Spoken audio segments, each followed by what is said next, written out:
Hi, everybody. So excited for you to join us today.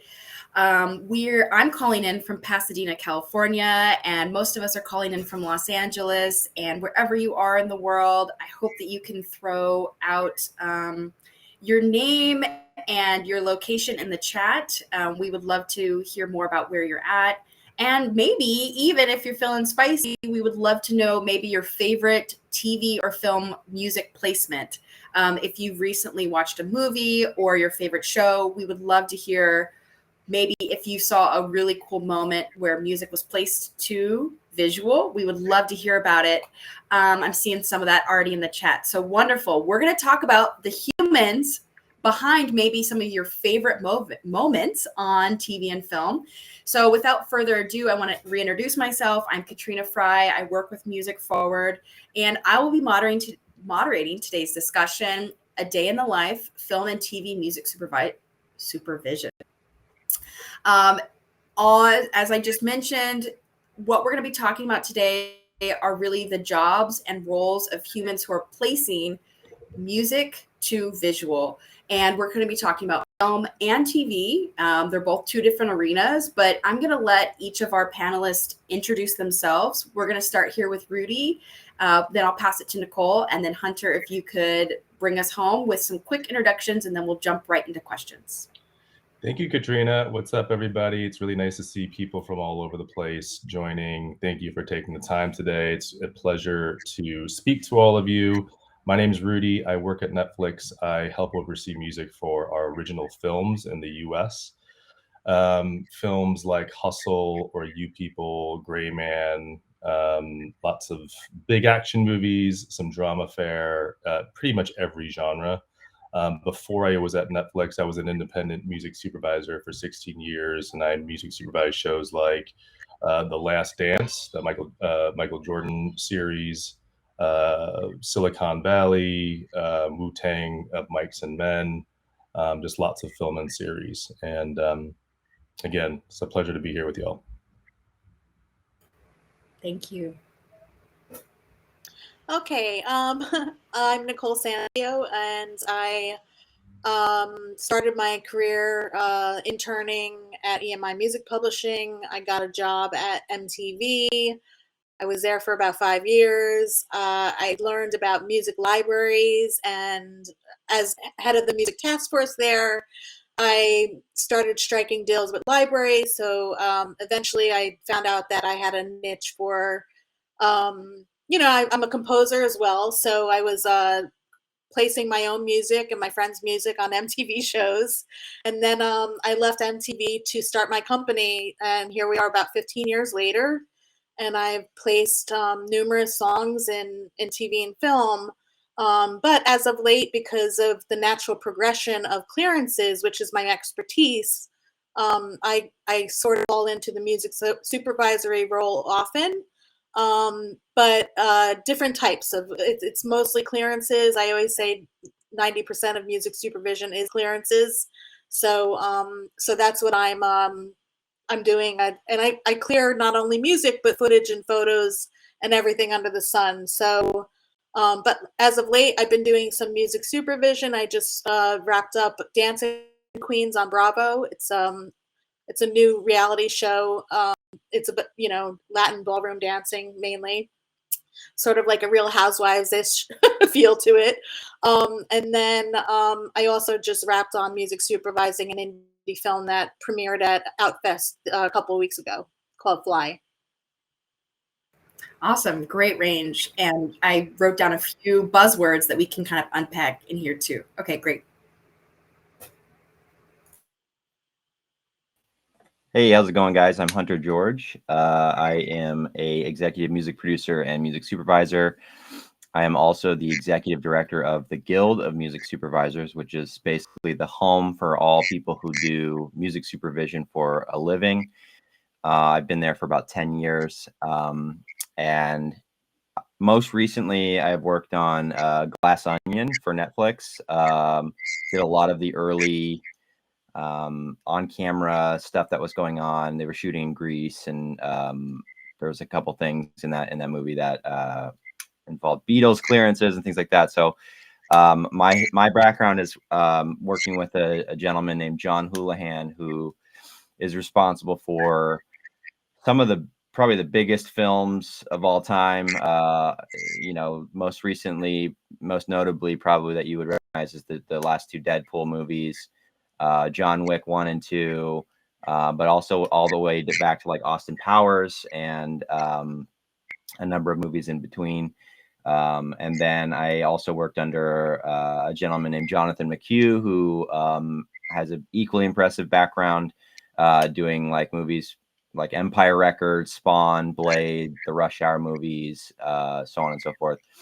And then, and then before that, I worked under a composer named Christopher Leonards, who most recently did The Boys on Amazon and Lost in Space on Netflix. And then I worked with him on Ride Along with Ice Cube and a number of other series and animations that he was working on at the time. I think we were working on with Alan Menken called Gallivant and a few others. But so yeah, that's kind of my background. I kind of split the line between music supervisor and music producer. And so alongside kind of Nicole in the same way, where we both create works. And so now I've spent the last few years kind of trying to walk that fence and kind of work on both sides.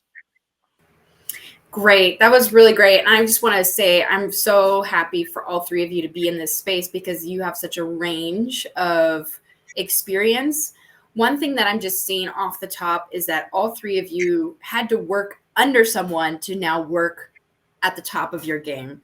And so, and I use the word under very loosely, like we all had to kind of put in those 10,000 hours and see, because of a few things. One, I think even Hunter, you're referencing like Austin Powers.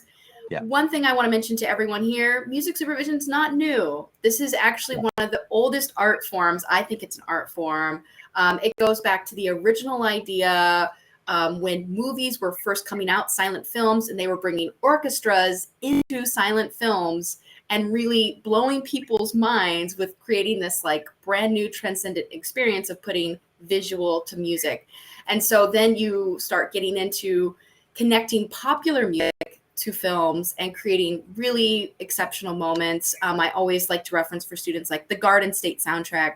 Yeah. But those moments where we all felt like, wait, I know this, and wait, like discoveries happening, all these things are happening. So for you all as music supervisors wearing that specific hat right now, I always refer to music supervisors as like one part DJ, one part A&R, which is like really kind of curating the new sounds and the new discovery moments for us. Hopefully you're showing things to us in a new way. And then finally, another part diplomat. Like you all have to have really hard, stressful conversations because, as I think a lot of people know in TV and film, we make these outrageous deadlines, like everything needs to be done in 24 hours. And so you are really walking that line. How would you describe your day to day if someone was just aspiring to be in your kind of role? And again, if we can go around or if anyone just wants to talk, throw it at me. What does your day look like? Spinning plates. Yeah.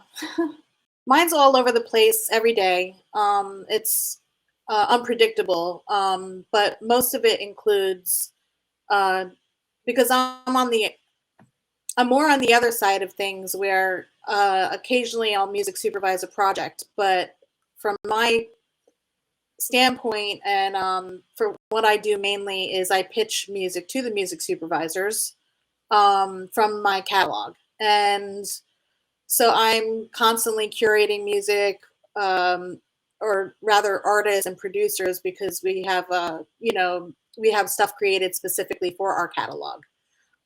So I act as an executive music producer in that sense. And then, I'm taking care of all the contracts, the licensing, everything. So there's so many different hats that I wear throughout the course of my day, every day. And there are some days where it's a heavy pitching day because of all the briefs, and then sometimes where it won't be any pitching during the day. So, there's always something to do, whether it be signing a new artist or songwriter, or, and listening to new music and just everything. Everything under the sun of licensing. Yeah. Yeah, and I know, Hunter, you said spinning plates. So again, like agreeing with this unpredictability, I would say for Hunter and Nicole, you are both independent, right? So you kind of get to say what projects you do and don't want to work on. I'm saying that loosely, like your bills also tell you that. And like, also if one thing leads to the next thing and you want to, I know that that's a loose statement, but I would say I want to change the topic too over to you, Rudy, who's like, not independent. Is your day more predictable or still just as wild? It's a good question. I think it's just as unpredictable. I mean, the setting might be a little bit more sort of formalized with the big office building and all that sort of stuff, but we're juggling so many different projects. I have, anywhere from 15 films at any given time that are going in various stages of production. Some of them require some creative support. So if I'm helping, identify an artist to do an original song for us, or to find, who's going to write and produce that song, and spend time on creative on every other title, I'm worrying about our budgets and whether we're going over budget for licensing, whether or not we've hired the right composer for that film. And also making sure, my other teams at Netflix feel supported. So if I'm talking to my legal or finance teams, I have to kind of give them updates on every title that I'm working on with respect to music. And it's I think, one big part of music supervision, whether you work on the studio side or whether you work as an independent, it is a very left brain, right brain job. It's very unique in that, of course, it's creative, and some of the best parts of the job are like finding and discovering new artists, but that makes up a very, very small part of our day. So most of it is dealing with, clearance issues, licensing issues, budgets. And you kind of have to be as curious and interested on that side of things as you are the creative. It's not just about finding bands all day. Yeah. But probably the best part of the job. It makes up a very, very small part of the role. So maybe what got you into this, you discover once you start getting into the 90%, the meat of the job, you're like, damn, I'm only really doing this, but it keeps you probably in, right? It keeps you hopefully it keeps you going, knowing that you are giving experiences and opportunities to new artists. You're making that discovery moment. So I want to unpack a few words here that I'm hearing. One is music library, which I want to circle back to because I get that from a lot of new artists or new people who are trying to get music supervision. What's the difference between a music library versus music licensing? So I want to get to that. But first, I think we should just probably at the foundation talk about what is clearance. We keep using the word clearance. So Hunter, if you feel good, or Nicole, whoever wants to jump in there. Yeah, and really talk about what is clearance. What are we talking about when we mention that word? Clearance is, if you want to pursue this career, is the most important thing you can know. I would not find that anyone who doesn't know clearance to be valuable. So like if you, and again, when we all started, we didn't know clearance. So but being open to learning it and being open to be taught the process of how to, basically make sure that all elements of a song, whether that be the written work or the recorded, or the master is what they call it, the recorded work, are secured and cleared for licensing. So that means that anyone who worked on that record that has a percentage stake in ownership, whether on the publishing side or the master side, have to be accounted for, and cleared or approved for a certain fee that they're basically usually telling you what that fee would be. And it's our job to go to any of those parties and make sure that 100% of the publishing and 100% of the master is secured. That means we have to go to publishers, we have to go to labels, we have to go to managers, lawyers, independent artists, sometimes we have to put on a private investigator hat and go to like people's Facebook accounts and DM them on Facebook.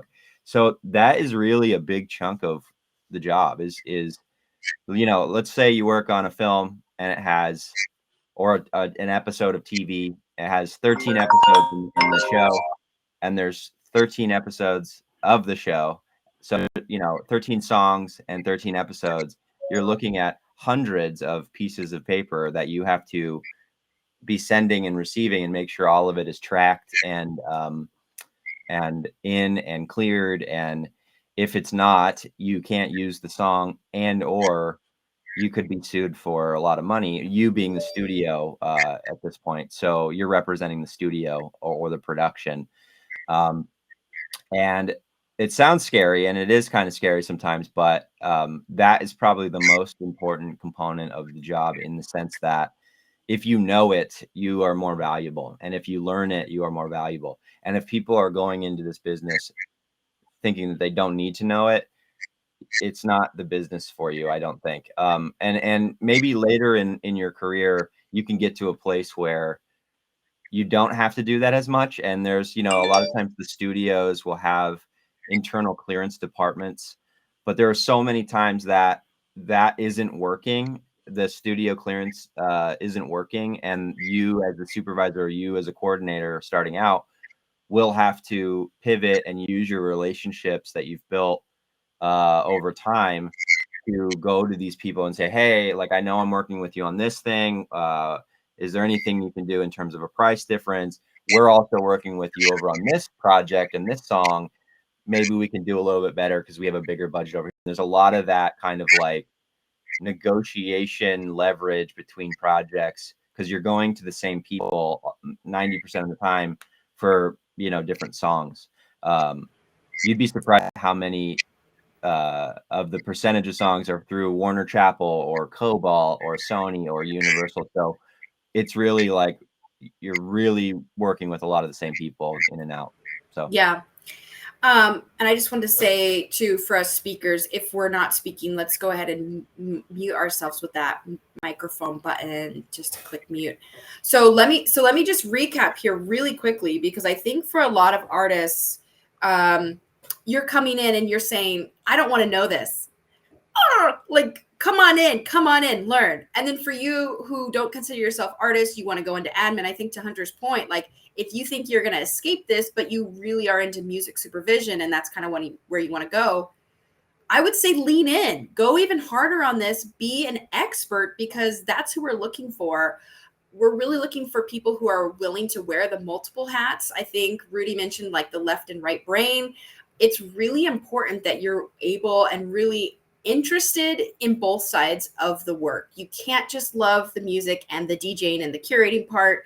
And then for those of you who just love the Excel spreadsheets and the time management and the high pressure stakes, you know, you love a good high voltage moment, you also have to balance it out, right, too, because I think to Hunter's point, you never know if you can get all these clearances and then the last 10% of that song you cannot get cleared. The song has to be thrown away. You have to be able to pivot. So I think just talking through this idea too of like, what are the skills I'm hearing from a few of you? So I like have a few notes that I think, well, what are the skills that have actually kept you in your job? Like, if you could mention just a few skills, I'll just take the time to go around to each person. What are a few skills that have really kept you going in this job? Organization. That's my number one. And being resourceful. Okay. Yeah. What, Nicole, like what tools do you use right now? Like, how do you, are you in your iPhone notes? Are you like, how do you stay organized right now? Yeah, it's a bit of everything. Definitely my note by the hour. And then because I own a music library, there are certain tools I use. I use like a very sophisticated type of iTunes program to curate all of our music and add all the metadata and all of basically organize my library to be able to pitch. And And then, but it's not just that, it's organizing everybody, because we also pair a lot of our producers up with our songwriters. So it's really, a bit of everything. I just can't. I thank God for my organizational skills, Yeah, because right. if I didn't have that, I wouldn't have the library, as you Yep. know. So Yep. Cool. That's yeah. exactly what I want students to hear today. Like these skills that you're like, yeah, I love binders and I love keeping folders, like those are real things that are going to translate for you in the job world. So really appreciate that note. What about for you, Rudy? What are the skills or strengths that you also are like so grateful? I think having just a sense of curiosity about things, always wanting to learn. Music supervision is one foot in the music business and one foot in the film and TV business. So very rarely do you have anyone coming up that has experience in both. So I think when you're starting out, it's being really curious about how film and TV production works. It's not just about people who love music. I mean, every music supervisor that I know, of course, loves music, but is equally passionate about film and TV, being able to speak to who their favorite directors are, what favorite shows they have and why. And in our job, we have to speak with editors, we have to speak with producers, and not just showrunners and directors. And having that, like, if you are not sure how the process of how a script gets developed and gets produced, to ask all the questions. Don't feel that there are any stupid questions, because there aren't. No one knows what they're doing, even people who've been doing it for a while. That's one of the biggest things that I've learned. It's like no one really knows what the hell they're doing at the end of the day, and it's okay to ask questions. It's okay to not know how things work and to just be curious about how it works. Same thing goes with like clearing music, or no one knows how to do it at the beginning, and it's okay. It's very complex. There's tons of nuance to it. It takes a lot of, I think, years of actually doing clearance to really get a handle on it, and that's okay. That's part of the job. No one gets it in the first couple of months. And then the other thing is like a real strong sense of like being able to communicate is a huge asset. There are so many meetings where we're in the room with some, pretty big personalities, whether they're actors or directors, and people are looking to you to voice your opinion on music, and being able to articulate your thoughts on why you think a piece of music is working, why it's not, with some pretty big personalities. To have that confidence and that communication, again, you don't have to have it from day one, but if you are, view yourself as someone being comfortable in a room, being able to articulate your thoughts, that is a hugely valuable piece of the role. And also, like, I think Hunter mentioned it earlier, this is a hugely relationship driven business. So if you're able to just connect and network and meet people, you feel comfortable doing that. All of your relationships that you meet from day one, there are people that I'm working with now that I've been working with for almost 20 years. And it's just because of the, forming that relationship early, and enjoying being out there and networking and all that, going out to shows. I think those are some things I think are important. And Hunter, for you, if anything else mentioned here, I know that you were mentioning, the networking and the negotiating between people. Yeah.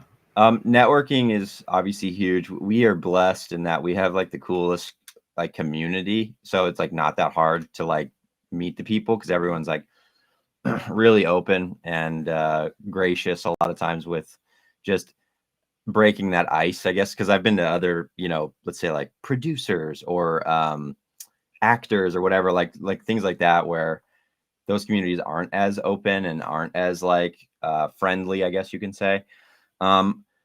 But what I would say is non-traditionally, not like the thing you wouldn't think of is the things that ended up getting me all of my jobs. So everyone wants to be a music supervisor, or everyone wants to, like, I'm so good at music supervision. And when you're starting out, like, you're definitely not that, because you've never done it, right? And so my thing was, how do I edge? And for me, my pursuit was initially as a music producer trying to get into the world of composing and film music, right?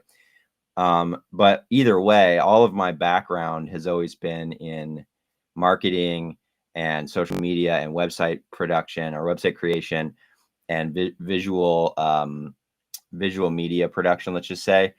And the reason why was because music never paid me money. The whole time I was in LA, I was, doing marketing, and I was doing all these other things that were actually paying my rent while I was here. That easily made me way more money at the time.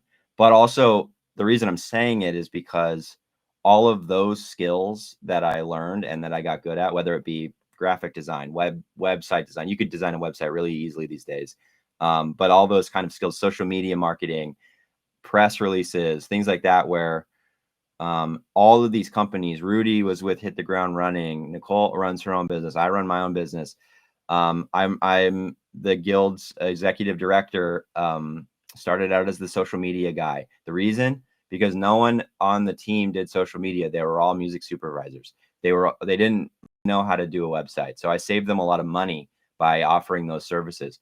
When I was working at Christopher Leonard's studio as an intern, being paid $0 and working 50 hours a week at the time before the laws changed. This was in the Stone Ages. They paid me to build their website because they were all composers. They didn't build websites. So I had an in with the other interns where they were, let's say they were doing other duties like sweeping and wrapping cable, where they were putting me to task and actually paying me money to build their website for them so that I could actually survive doing this job. I moved to LA with pretty much nothing. My family isn't in the business. So I'm of a personality that doesn't have like my family helping me get jobs and stuff like that. So it is very much start from zero. And so for me, those are the most important skills to learn, even if they're not going to directly translate to doing music supervision or doing anything in entertainment. If you have them, you have the edge, and you're looking for the edge because I hate to say it, but you're in competition with the people you're coming up with. And later you guys will all be like, oh, look how far we've all come. We're all in different roles now. But when you're getting in, it's like, hey, it's either you or me probably at this, And so if you have just a slight briefcase of like, look at all the cool shit I can do, you might get the job over somebody else, even though it's so real. Yes, man, I feel like that was just a beautiful golden nugget, because I think a lot of people nowadays, more than ever, when I'm talking to students, it is mind-blowing that music business is a degree. It's even a master's degree. Music entertainment studies, music supervision. There's like degrees in this. Like There's books now. Like none of that happened even 5 years ago. Definitely not 10 years ago, and 1000% 20 years ago, right? The Wikipedia page, I even just looked the other day on synchronization and music supervision. Like those are new, they're rough and raw, and they're not even correct. Like what we're doing is still cutting edge. And so if that is the case, we're still competing. That's okay. Competition is okay. But make sure that you're really eyes wide open and looking around and not head down narrow. I think that you're missing a lot from what I'm hearing from everyone. Like bring in your whole self.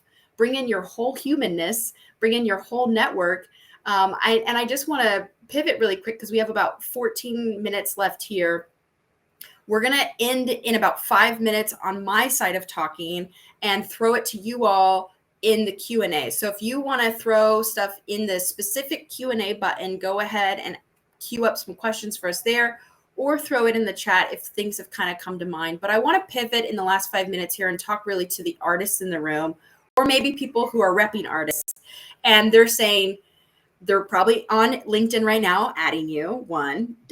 Do it. They're following you on all the socials, and now they're like, how do I get my music to you? Which is probably the main thing that's filling up your inbox. I want to just scroll back and say, these are the humans that you need to talk to, but you need to come at them correct. I'm going to tell you their inboxes are getting hit up every day. I'm going to assume, I don't know if you want to throw a number out of how many songs you have to listen to already in 1 week. I'm going to throw 50. I don't know. What do you think? Not even okay. Okay, so maybe 200. Let's just throw a number out on how many songs you have to listen to in 1 week. That's just the songs you get listened Okay. to, by the way. That's not just the volume of songs. It's thousands. Thousands of songs. I mean, another question I ask is how many submissions we get a week. Never mind, like whether or not we have a chance to listen to them, but if we get 300 or 400 emails a week from people that we know and don't know, and also being hit up on social media, LinkedIn, Instagram, like the amount of submissions can be overwhelming. It can be thousands a week. Thousands. So of course, as an artist, their first question is, how do I rise to the top? And so I just want to throw it out to the group. There's no surefire way to rise to the top, of course. Like, we're all navigating this. There's needs, but what if you were just to give one line to the artists in the room today? What are things that make you excited or kind of keep that person top of mind if anything comes to you? Not receiving a blanket distribution kind of email like, here's my music, I just came out with a new release, check it out, blah blah. So it's mostly I love it when someone actually gets to know me, and I use this based on gets to know what I do, and why they're submitting music to me, and then furthermore, once they do that, what they're going to submit to me, based off of what they think I might be looking for. But at the same time, it should be targeted, I believe, as opposed to blanket, because it lets me know that you did your job. You want to know exactly what to submit, as opposed to just like throwing darts. So that means a lot to me. And everybody is different. Every one of us, I'm sure, Hunter, I don't know if you accept music via Instagram or introductions or whatever, but personally, I'm probably not going to accept any of your LinkedIn requests, because it's very, I use that for people that I actually do talk to already, or are serving a purpose in my business for some reason already, so.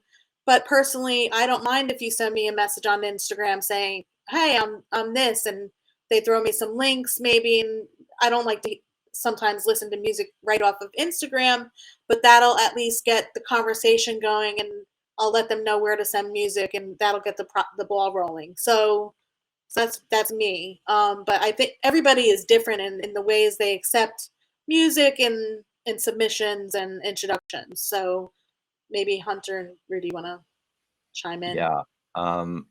Yeah, I'm open to receiving music. I've actually, again, like I said, I've moved kind of into a executive music producer function, and most recently I worked on a record with 28 different artists on it, and instrumentalists and producers, and made 18 songs out of it. And I do it from these talks a lot of times. Like, I'll be on a talk, and then you guys will, flood me with requests, which is great. I read them all. I like to get to know folks. I also am a believer that if you're meant to be in this community, you will be in this community. And so I'm not trying to be a gatekeeper of that. And I've discovered some really phenomenal artists and songwriters as a result. The number is low, like if I get 100 requests, 3 of them are phenomenal. Right. And that's just the nature of reality. Not to say that they're not great. It's just that maybe we don't have music compatibility, and that is a thing. But it's also, for me, and dovetailing off what Nicole said, is, are you respectful? Are you trying to get to know me? Are you trying to even or are you just sending me some robotic template of I have the hottest new hits of 2004, and then you send me a link? I'm not going to probably read that. But if I've seen you at an event or we've had an interaction, the Guild of Music Supervisors is putting on events all year round. And that's something that you guys should be looking into, because that's how we all gather. That's how we all meet each other. That's how we all also going through the pipeline as a young person to become a music supervisor, or even in working the other side. Volunteering for the Guild is a place that we can then vet and say well, they did a good job here, so maybe that, a reference point of like understanding our community a little better. But really another thing I look at a lot in terms of music is like, I'm assuming you have good music. That's the first assumption. If you don't, then there's a bigger issue at hand here, right? But what I also look at is your social media profile, because it tells me, are you serious about being a music as a business, right? So if you're like, send me a song, and you're like, I made this in my basement, and here's pictures of my cat, and here's some of my spaghetti from Thursday night. I don't know, as a person who is essentially taking a risk on working with independent artists, whether or not this is going to get, excuse my language, get fucked up down the line, where you don't know how to do an agreement, or you don't know how to, you know, a splits agreement, or when if a sync ever comes in, which is again kind of like not always very common, are you going to be able to go through that process without stopping it up? And I think a lot of people fall off there. And then on the other side, when we're working on film and TV show series, the reason we don't take a lot of risks on independent artists that we don't know is because of that same exact thing, where it could result in a very big liability or waste a lot of our time that we just don't have. So we just move on quickly, because we can go to these libraries and we can go to these sources where we know them, we worked with them for 10 years. They're going to be immediately and easy helping us get this thing cleared. Whereas you're like, oh, I don't even talk to that writer anymore. And we had a falling out. Maybe I can get in touch with them. Or like, oh, I used a sample on this, by the way, that I didn't tell you. And then now we're like being sued by that sample creator, or original sample holder. So there's a lot of things that can go wrong in this process. And we don't have the time, nor are we willing to take the risk a lot of times to do that. So if you can button up your business and show us that you've buttoned up your business, that helps that process, I think. That's huge. That's huge. And Rudy, I just want to cue it up to you. Anything else an artist can do? These are both really big legs up. I hope everyone was listening. And I do see this was one of the Q&As that we did get. So I'm happy to answer it. And yeah, I want to give a minute for you, Rudy, too. Just to plus one what Nicole said, like, be informed when you reach out. Don't send out blasts. You know, I see people talking in the chat about they like the music in Insecure or Baby Driver or Guardians. Like, find out who those music supervisors are. You can find all that out online. Get familiar with their work. Get familiar, you know, you can do a little bit of online stalking and see the type of music that they love personally, these music supervisors. And if you truly believe that you are an artist with songs, or you represent artists with songs that specific person could feel and resonate with, hit them up direct and tell them why you're hitting them up. You know, you appreciate their work on this, or that placement you did the other day with this artist really resonated with you, and you have a song that you think could work in a similar situation. It's so obvious to say, but like, of the 1,000 submissions that we get a week, only 5% or less are actually like targeted, informed reach outs. Yeah. The rest are just blasts, and those don't less. Less, and those don't get listened to. And what we're saying is not easy. I want to be really clear, because I run an indie label. What we're talking about, I mean, you're going to say to yourself, I don't have time to, you know, like, I'm trying to like reach as many people as possible. It's actually the opposite. In my experience, the more targeted, the more direct, you're likening your chance. You have a 50% chance, right, of actually landing some kind of conversation and relationship. And I, you know, versus like sending out the blast, you're like at the 10% right range. And I want to say 50% of having a relationship, not getting the song placed, but starting a relationship. And to me, that's what I'm hearing from everyone here. Music and TV and film supervision, we're talking about 20 years of relationships. It's the long game. Anyone coming here for a quick fix or some quick career highlights, that's not the lane. That's not this at all. This is not a TikTok feeling experience. Music supervision, again, to Hunter's point, there's such a high risk. There's liability. There's insurance involved. There's a lot of layers here. So they're looking for long-term relationships, really looking for people who are serious about this. And if that's you, awesome. Thank you so much for tuning in. And I want to just say, in the last 3 minutes here, I'm just looking through the questions. everyone is still, I think I mentioned about the difference of music library versus music licensing. And I just want to talk through really quickly, like, I think, Nicole, you were talking probably about disco, where you put your music. You're frozen. You're freezing up on this side. I don't know if you can hear me. Okay. No? Everyone can still hear me. Okay, there you are. Yes. All right.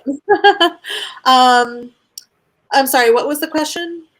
Just really quickly, I want to talk about the difference between music libraries and music licensing. So just talking through those artists who want to get started and probably they want to go right onto a music library.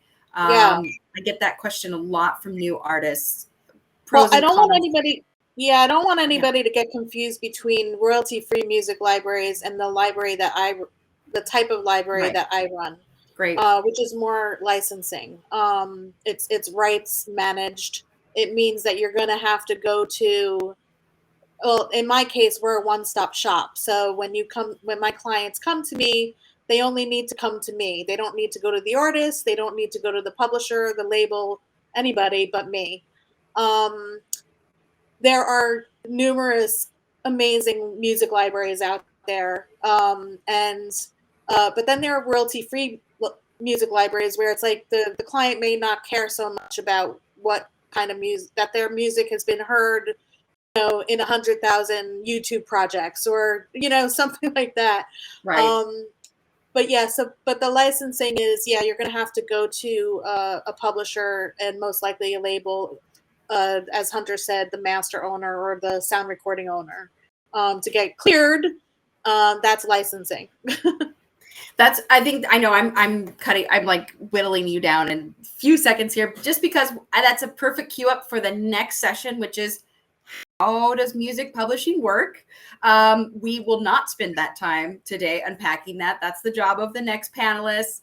But I do want to thank each one of you for coming on today. Hunter, Nicole, Rudy, the work you're doing is spectacular. I'm huge fans of all of your work. And for those of you who are students with the Guild of Music Supervisors, I believe there is a student account there too. So if you're looking for that, please jump in, join. I appreciate all of you coming to All Access Fest. And again, thank you to our panelists for giving of your time. I believe we will be moved backstage at the 30-second mark, but just want to say thank you again to all of you who have joined, who added questions in the Q&A. Really great questions. I hope you continue your search for your role in the music business. And to those in the younger generation, we are looking for you. We are not going to be on this earth forever. We hope to leave a legacy and more doors open to those of you who want to join us in ranks. So please reach out, continue the work. And I just want to say thank you so much.